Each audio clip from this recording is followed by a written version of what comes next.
In the late 1890s, James Sherman Minot acquired 160 acres of timberland along the beautiful Cedar River, and later built an inn for guests. Well-known American poet Carl Sandburg was once a yearly visitor to the Palisades, looking for inspiration in the early 1920s. By 1922, much of Minot's original land had been acquired by the state of Iowa, and a public park was established. 6 years later, with the addition of 700 more acres from the Lewis Kepler estate, Palisades-Kepler State Park doubled in size. When the Iowa Conservation Board accepted the donation, the members proclaimed, "These Palisades lining the Cedar River are quite special," a sentiment shared by generations of Iowans.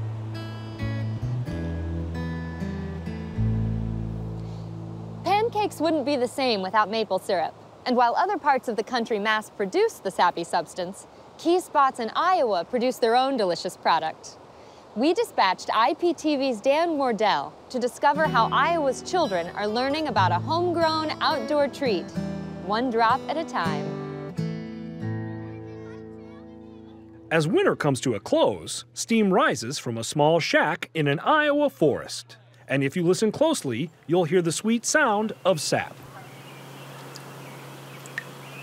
Here in the scenic valley of Smith Wildlife Area near Algona, a tradition stretching back across 6 decades is brought to life as busloads of today's children descend on the 140-acre forest. The first days of spring are perfect for homemade Iowa maple syrup. A mix of warming spring days and cold nights create an essential environment for flowing sap. When the temperature gets to be above freezing all the time, it doesn't cool off and get cold at night, then the trees start sending all the sap up and it goes into the buds and then makes leaves. Youngsters learn how thawing temps overnight start sap flow and warm days speed the process. Next step, a hands-on approach. What does it feel like when you get to come out here for a school trip and walk around in the woods? What does that feel like? Really exciting. Buckets are hung on trees throughout Smith Woods where hundreds of gallons of sap are collected day by day, drip by drip. It actually takes 40 gallons of sap to make 1 gallon of maple syrup. Wave after wave of students venture throughout the valley to retrieve full buckets. Many are surprised to learn sap looks like water but tastes much sweeter. It does taste like ice cream. We're going to pour it into here now, very carefully. Want a bite? Tell us what you did today.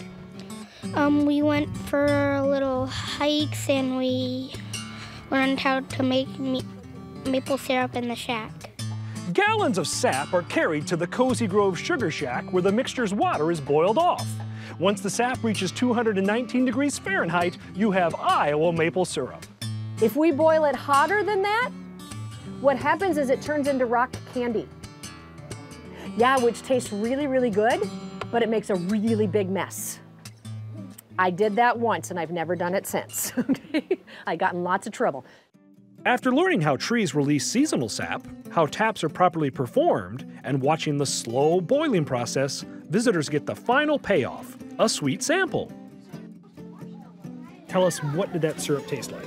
It was really amazing and it tasted like a bunch of sugar and some pancakes a little. It is really sweet and doesn't taste like the stuff you buy at the store. Other locations in Iowa or across the country may use modern sap collection methods, but Kossuth County naturalists stay true to original form. It's a recipe for success, not only for one's sweet tooth, but for students discovering outdoor opportunities for the first time. Why is it so fun to have kids come out into nature and do hands-on learning? Just to see all the fun things they can do outside and all the different things that you don't need electricity for, and that stuff just baffles them.